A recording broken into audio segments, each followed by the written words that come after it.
Welcome to this quick guide on enabling push notifications for suggested people on the Facebook app for PC with the latest update. If you want to stay in the loop about who Facebook thinks you might know, this will help you get those alerts right away. First, open the Facebook app on your PC.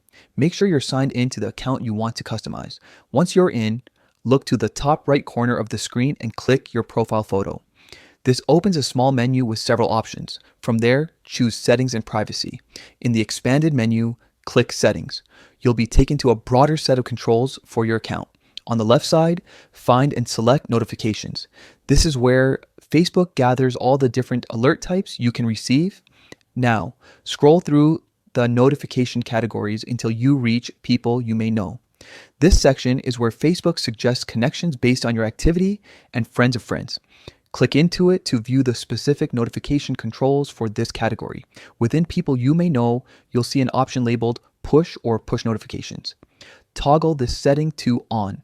If you don't want every single suggestion pinging your device, you can often customize other related options here, such as frequency or whether to receive alerts for important suggestions only. After turning on Push for People You May Know, it's a good idea to test the setup. Return to your home feed and wait for a new suggestion to appear. You should receive a push notification on your PC when Facebook detects a new potential connection that fits this category. If you ever want to adjust again, simply revisit the notification section and the People You May Know panel. You can turn push off at any time or refine which types of updates you want to be alerted about. That's all there is to it. A few taps to keep you in the loop with the newest suggested connections. Enable push for People You May Know and you'll never miss a potential new contact again.